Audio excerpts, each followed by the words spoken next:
సూరత్వం, వీరత్వం, త్యాగం కలగలిపిన ఒక మహాయోధుడి చరిత్రను ఈరోజు తెలుసుకుందాం. తండ్రి స్థాపించిన హైందవ స్వరాజ్య సంరక్షణకై తన సర్వస్వాన్ని ఓడిన పులిబిడ్డ చరిత్ర ఇది. 9 ఏళ్ల వయసులోనే తండ్రితో పాటు వెళ్ళి చావును వెక్కిరించి మరీ బయటకు వచ్చిన ఒక ధీరుడి సజీవ గాథ. కేవలం 31 సంవత్సరాల తన జీవిత కాలంలో 140కి పైగా యుద్ధాలలో పాల్గొని ఒక యుద్ధంలో కూడా ఓడిపోని రణధీరుడి మరుపురాని చరిత్ర. శత్రువులకు చిక్కిన 40 రోజుల పాటు చిత్రహింసలు అనుభవిస్తున్న తాను నమ్మిన ధర్మాన్ని వదలనని దృఢ చిత్తంతో నిలబడి చివరకు మృత్యు ఒడిలో సేదతీరిన మహానీయుడి ఆవేదన. అతడే మరాఠా ముద్దుబిడ్డ, హైందవ సామ్రాజ్య రక్షణకు పునాది వేసిన ఛత్రపతి శివాజీ మహారాజుకు పుట్టిన యువసింహం, మరాఠా సామ్రాజ్యపు 2వ ఛత్రపతి, ధర్మ వీరుడు సంభాజీ మహారాజు. మరాఠా ప్రజలు ముద్దుగా చావా అని పిలుచుకునే, అంటే సింహం బిడ్డగా పిలుచుకున్న ఛత్రపతి సంభాజీ మహారాజు గురించి ఇన్నేళ్లుగా మన కుహానా చరిత్రకారులు దాచేసిన అసలైన గాథను సవివరంగా తెలుసుకోవడానికి ఈ రోజుటి మన వీడియోను చివరిదాకా చూసి మీ అభిప్రాయాలను కామెంట్స్ ద్వారా తెలియజేస్తారని ఆశిస్తున్నాం. చరిత్ర పుట్టలలో పృథ్వీరాజ్ చౌహాన్ మరణానంతరం భారతదేశంపై ఎడారి మతాల దురాక్రమణ పెచ్చుమీరింది. వీరిలో అనేక తెగలవారు ఉండగా కేవలం మొఘల్ వంశస్థులు అత్యధిక భారత భూభాగాన్ని ఆక్రమించుకోవడానికే కాకుండా సుదీర్ఘ కాలం పాటు పాలించారు. ఈ క్రమంలో ఢిల్లీ గద్దెనెక్కిన ప్రతి ముస్లిం పాలకుడు మన ఆలయాలను ధ్వంసం చేసి దేశ సంపదను దోచుకుంటూ హిందువులను చిత్రహింసలకు గురిచేసి చంపుతూ అత్యంత హేయమైన రీతిలో ఆడవారి మాన ప్రాణాలను హరించడం, ఇలా చెప్పుకుంటూ పోతే వారు చేసిన ఆకృత్యాలకు అంతేలేదు. ఆ సమయంలో మన భారతీయ రాజులు ఎంతో మంది తమ రాజ్యాలను ప్రజలను కాపాడుకోవడానికి ఎన్నో త్యాగాలు చేశారు. దేశం అటువంటి క్లిష్టమైన పరిస్థితుల్లో ఉన్నప్పుడు పుట్టుకొచ్చిన మహావీరుడు భవానీమాత ప్రియ సుతుడు ఛత్రపతి శివాజీ మహారాజ్. తన చుట్టూ ఉన్న సామాన్యులనే తన సైన్యంగా ఎంచుకుని అప్పటి వరకు ఎవరూ ఎరుగని గెర్రిల్లా యుద్ధ తంత్రాన్ని తన ఆయుధంగా మార్చుకుని హైందవ స్వరాజ్య స్థాపనకు మరాఠా గడ్డపై శంఖారావం పూరించిన యుగ పురుషుడు ఛత్రపతి శివాజీ మహారాజ్. అలాంటి సింహానికి ఆయన మొదటి భార్య అయిన సైబాయి 1657 మే 14వ తేదీన అహ్మద్నగర్లో గల పురందర కోటలో జన్మించాడు సింహపు కోన వంటి సంభాజీ. అయితే ఆయన పుట్టిన 2 ఏళ్లకే తల్లి సైబాయి చనిపోవడంతో శివాజీ మహారాజ్ తల్లి అయిన జిజియాబాయి దగ్గరే పెరిగాడు. బహుశా ఇదే కారణం చేత సంభాజీ కూడా శివాజీ మహారాజ్ అంతటి యోధుడై ఉండవచ్చని చరిత్రకారులు అంటారు. సంభాజీకి చావు భయం లేదని చెప్పడానికి తన 9 ఏళ్ల వయసులో జరిగిన ఒక సంఘటన గురించి చరిత్రకారులు చెబుతుంటారు. పురందర్ యుద్ధ సమయంలో ఔరంగజేబు తొత్తుగా పనిచేస్తున్న రాజా జైసింగ్ ఆధ్వర్యంలో ఒక మహాసేనాను శివాజీపైకి పంపించారు.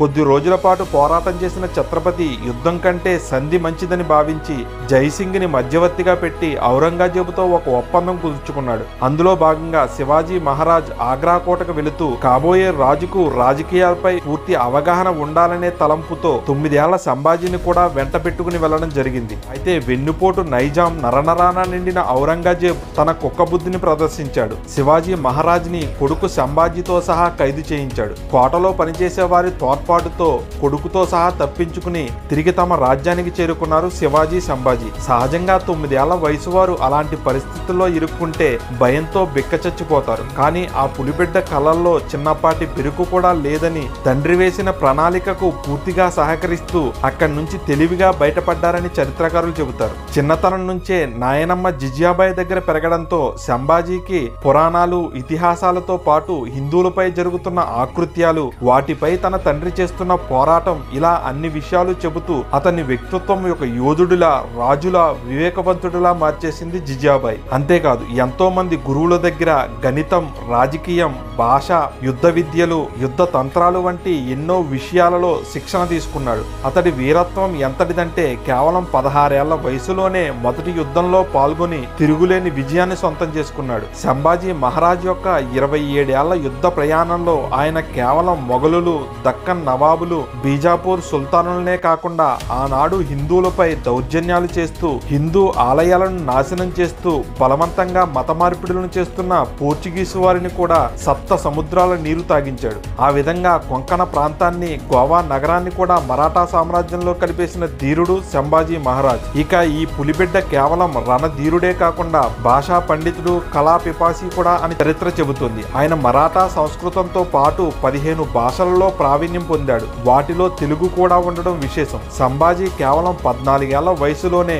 సంస్కృతంలో బుద్భూషణ్ అనే పుస్తకాన్ని రచించాడు. అంతేకాకుండా అంత చిన్న వయసులోనే 4 పుస్తకాలను కూడా రాయడం జరిగింది. ఇక 17 ఏళ్ల వయసులో సంభాజీకి జివుబాయి అనే కన్యతో వివాహం జరిగింది. ఎంతో యశస్సు కలిగిన ఆమె యశుబాయి అనే పేరుతో ప్రసిద్ధురాలు. సంభాజీ వివాహం ఛత్రపతి శివాజీ మహారాజ్ కి రాజకీయంగా చాలా పెద్ద ప్రయోజనం కలిగించినట్లు నిపుణులు చెబుతున్నారు. ఎందుకంటే ఆమె తండ్రి విభజీ నాయక్ మరాఠా సామ్రాజ్యంలో ఒక ముఖ్య దళాధిపతిగానే కాకుండా సామంత రాజుగా కొంకన్ రాజులలో అతి ముఖ్యమైన వాడిగా కూడా ఉన్నాడు. ఈ పెళ్లితో కొంకన్ ప్రాంతం మొత్తం ఛత్రపతి శివాజీ చేతుల్లోకి వచ్చేసింది. 1680 వరకు ఛత్రపతి శివాజీ ఒక పక్క మొఘలుల ఎత్తులకు పై ఎత్తులు వేస్తూ వారిని చిత్తు చేస్తుంటే, మరో పక్క సంభాజీ తన అద్భుతమైన రణతంత్రంతో మరాఠా సామ్రాజ్య విస్తరణ చేసుకుంటూ ముందుకు సాగాడు. అయితే శివాజీ మహారాజ్ వ్యక్తిత్వం సంభాజీ వ్యక్తిత్వం మధ్య చాలా తేడాలుండేవని, ఆ కారణంగానే ఎన్నోసార్లు శివాజీ మహారాజ్ చుట్టూ ఉండే ముఖ్యమైన అనుచరులతో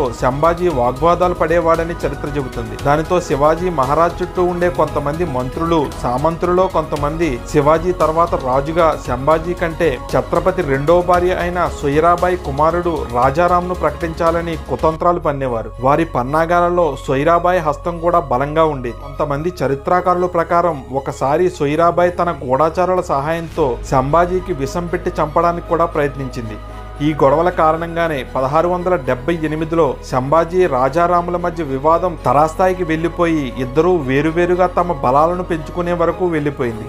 ఒక పక్క అనారోగ్యం కారణంగా ఛత్రపతి మంచం పట్టడం, మరో పక్క అన్నదమ్ముల మధ్య గొడవలు. ఇదే అదునుగా భావించిన ఔరంగజేబ్ ఎడతెరిపి లేకుండా మరాఠా సామ్రాజ్యంపై దురాక్రమణకు పాల్పడుతూ వచ్చాడు. ఈ క్రమంలో 1680 ఏప్రిల్ 3న అనారోగ్యం కారణంగా శివాజీ మహారాజ్ కన్నుమూయగా సొయిరాబాయి తనకు అనుకూలంగా ఉన్న మంత్రులతో కలిసి కేవలం 10 ఏళ్ల వయసున్న రాజారాంను 1680 ఏప్రిల్ 16న సింహాసనంపై కూర్చోబెట్టింది. అయితే వయసులో చిన్నవాడు, ఎటువంటి అనుభవం లేనివాడి చేతుల్లోకి మరాఠా రాజ్యం వెళ్తే మొఘలులను ఆపడం సాధ్యమని మొదటి నుంచి చెబుతున్న సంభాజీ అటువంటి దుస్థితి తమ రాజ్యానికి రాకూడదని భావించి వెంటనే రాయ్గఢ్ కోటను ఆక్రమించుకుని అధిక శాతం మరాఠా సర్దారులను తన వైపుకు తిప్పుకుని 1680 జూలై 20న తాత్కాలిక రాజుగా సింహాసనంపై కూర్చున్నాడు. ఈ తతంగంలో సొయిరాబాయికి అసలు ఊహించని ఎదురుదెబ్బ తగిలింది. అప్పటి వరకు తనకు వెన్నుదన్నుగా నిలిచిన ఆమె సొంత అన్న హంబీర్రావు మెహతే కూడా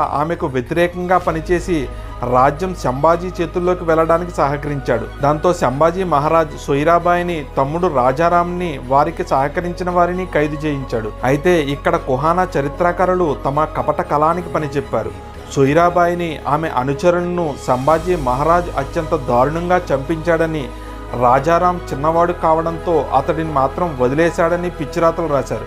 వాస్తవానికి ఆ సమయంలో శివాజీ మహారాజ్ మరణ వార్త వినగానే అతిపెద్ద మొఘల్ సైన్యం మరాఠా సామ్రాజ్యం వైపు అడుగులు వేసింది. అదే సమయంలో సొయిరాబాయి, ఆమె అనుచరులు సంభాజీ మహారాజును అతడున్న పన్హాలా కోటలోనే బంధించి చంపాలని కుతంత్రం పన్నారు. దానిని పసిగట్టిన సంభాజీ మహారాజ్ అక్కడి నుంచి తప్పించుకుని తన హక్కు అయినటువంటి సింహాసనాన్ని దక్కించుకున్నాడు. తనని చంపడానికి ప్రయత్నించిన వ్యక్తులు ఎప్పటికైనా ప్రమాదం అని భావించి సొయిరాబాయి మినహా మిగిలిన వారందరినీ చంపించాడని, పిన్నతల్లి సొయిరాబాయిని, తమ్ముడు రాజారాంను వేరే ప్రాంతానికి తరలించి జాగ్రత్తగా చూసుకున్నాడని, ఇది జరిగిన కొన్నేళ్లకే సొయిరాబాయి జబ్బును పడి చనిపోతే ఆమెకు అంత్యక్రియలు కూడా సంభాజీ దగ్గరుండి చేయించాడని వాస్తవ చరిత్ర చెబుతుంది. ఆ విధంగా 1681 జనవరి 16న సంభాజీ సింహాసనాన్ని అధిరోహించి ఛత్రపతి సంభాజీ మహారాజ్గా మరాఠా సామ్రాజ్యపు రెండవ ఛత్రపతిగా మారాడు. సరిగ్గా ఆ సమయంలో ఔరంగజేబుకు అతని కొడుకుల మధ్య అధికారం కోసం తీవ్రమైన అలజడి చెలరేగింది. మరీ ముఖ్యంగా అతని కొడుకు మహమ్మద్ అక్బర్ తండ్రి ఔరంగజేబు చేస్తున్న అమాననీయ చర్యలపై వ్యతిరేకంగా పోరాడుతూ ఉన్నాడు. ఇది తట్టుకోలేని ఔరంగజేబు తన 4వ కొడుకును అత్యంత కిరాతకంగా చంపి అక్బర్ను ఖైదు చేశాడు. అతన్ని కూడా చంపడానికి సన్నాహాలు మొదలుపెట్టగా అక్బర్ తెలివిగా ఆగ్రా కోట నుంచి తప్పించుకుని సంభాజీ మహారాజును శరణు వేడాడు. అప్పటి నుంచి అక్బర్ సంభాజీకి దాసుడిగా మారిపోయాడు. ఒకానొక సమయంలో రాజారాంను ఎలాగైనా రాజును చేయాలని భావించిన కొంతమంది సామంత రాజులు, నమ్మక ద్రోహులు సంభాజీ మహారాజుని ఖైదు చేయడానికి తమకు సహకరించాలని కోరుతూ ఒక ఉత్తరం పంపారు. ఆ ఉత్తరాన్ని వెంటనే అక్బర్ సంభాజీకి పంపి తన మిత్రత్వాన్ని నిలబెట్టుకున్నాడు. తనకు నమ్మక ద్రోహం చెయ్యాలని చూసిన సామంతులను వెంటాడి వేటాడి మరీ చంపించాడు సంభాజీ. ఇలా దాదాపు 9 ఏళ్ల పాటు ఒక పక్క మొఘల్ సైన్యంతో, మరో పక్క పోర్చుగీసు వారితో, ఇంకో పక్క దక్కన్, బీజాపూర్ వంటి ముస్లిం రాజులతో పోరాటం చేస్తూనే తన చుట్టూ తిరిగే నమ్మక ద్రోహులను ఏరిపారేశాడు సంభాజీ. అదే క్రమంలో మరాఠా సామ్రాజ్యాన్ని మరింతగా విస్తరించడమే కాకుండా తన రాజనీతితో సస్యశ్యామలమైన రాజ్యంగా మార్చాడు. ఈ క్రమంలో ఔరంగజేబు తన సేనాలను పోగేసుకుని మరాఠా నేలపై ఎడతెరిపి లేకుండా దాడులు చేస్తూ కొన్ని చిన్న చిన్న కోటలను స్వాధీనం చేసుకున్నాడు. ముందుకు వస్తున్న ఔరంగజేబు సేనాలను వెనక్కి పంపడానికి రాయ్గఢ్ కోటను వదిలి సంగమేశ్వర్ కోటలో నివసించడం మొదలుపెట్టాడు. అక్కడి నుంచి మొఘల్ సేనాలకు చుక్కలు చూపిస్తూ వారిని వెనక్కి తరిమి కొట్టడం మొదలుపెట్టాడు. ఇదిలా ఉంటే ఒకరోజు సంభాజీ మహారాజ్ తన సేనాలతో రాయ్గఢ్ కోటకు వెళ్లాల్సి ఉండగా కొంతమంది గ్రామ ప్రజలు వచ్చి తమ సమస్యలను చెప్పుకోగా వారి సమస్యలను తీర్చడానికి కేవలం 200 మందిని మాత్రమే తన దగ్గర ఉంచుకుని తక్కిన సేనాలను రాయ్గఢ్ కు పంపించేశాడు సంభాజీ. ఈ విషయం తెలుసుకున్న గనోజీ షిర్కే అనే మరాఠా సర్దార్ ఇతను ఎవరో కాదు, సంభాజీ భార్య యశూబాయికి స్వయానా సోదరుడు. గతంలో తాను చేసిన ఒకానొక దుశ్చర్య వలన సంభాజీ చేత దండింపబడినవాడు. ఇప్పుడు ప్రతీకారం తీర్చుకోవడానికి సంభాజీ వివరాలను మొఘల్ సర్దారుల్లో ఒకడైన